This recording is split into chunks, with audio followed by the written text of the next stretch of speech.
Thank you, Madam Chair. And let me, first of all, express my appreciation for you holding this hearing. I think this is very important. I've worried for some time that our government media outreach initiatives were in serious need of replenishment and regeneration. And frankly, I'm inspired by your presentations. Obviously, you all embrace this with a great passion, and you're looking at the tools of the modern media economy to better leverage successful outcomes here. In that regard, let me ask you, Mr. Lansing, you have a measurement of 520 million views that you put out.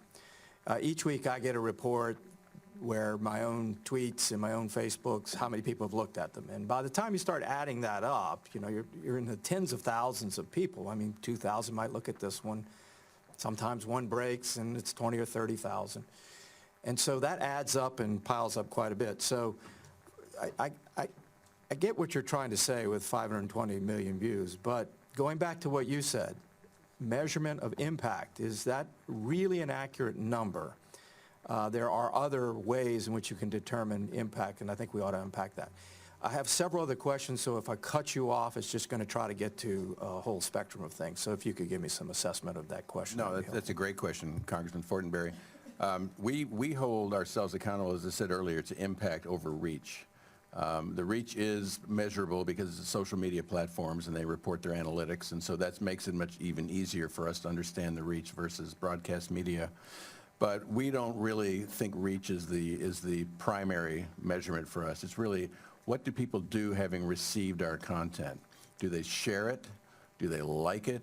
Do they take some aggressive or non-aggressive or civic action as a result of it? We measure all that through qualitative research that we do in the field.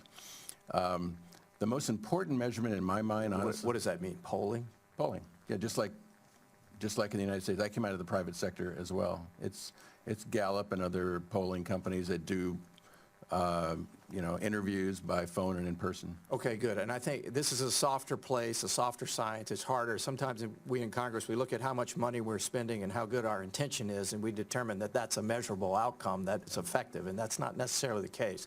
So that's one of the areas that obviously we need to do work on. You're clearly skilled at that. Secondly, though, how does our effort compare to Russia's, for instance? Now, there's different intentionality, and I don't want to say our intentionality is the same at all. There's different intentionality. But in terms of the actual outreach efforts, by what measure can you compare us to what Russia is doing? Well, I don't know exactly what they invest in RT and in Sputnik and in other Russian media, but I know that it's more than what the United States government invests.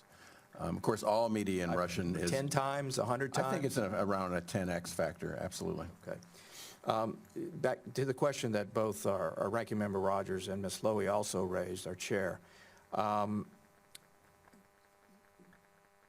can you assure us that in, for instance, your use of partners to leverage outcome, that isn't a force multiplier, that may be a force multiplier, or it may be indicators of fragmentation?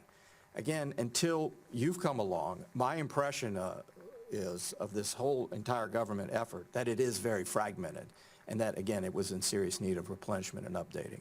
So explain how your work and perhaps Jim and Ms. Lansing, your work all go together, or I should say Mr. K, sorry, as we used to call you when you worked around here. Explain that a little bit clearer, because it seems like there are a whole of government approach going on here or a fragmented approach going on here. Coordination is certainly one of the biggest challenges across any number of institutions. So it is a very difficult job, as I'm sure you're aware. But that is our primary focus, is doing that coordination piece. So we have looked at best practices at the Global Engagement Center and building a strategy for how we can conduct coordination across the government. And since our mission is global, we have to focus on every threat of disinformation and propaganda, and globally how that's applied.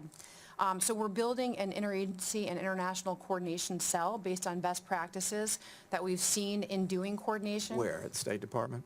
So again, yes, at the State Department. Now, let me clarify. There is some confusion because the GEC is at the State Department, but our mandate is the whole of government coordination, not just within the State Department. So one of the first things I had my team do when I came on board is build a slide for me to show us who are we supposed to be coordinating. Okay, so you have a map of this. I think we need to see the map of this.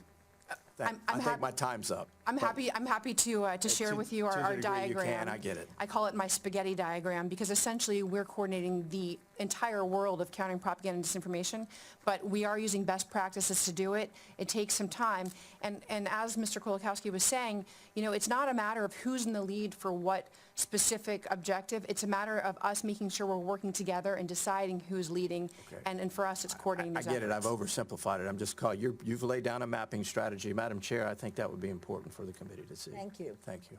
And Ms. May?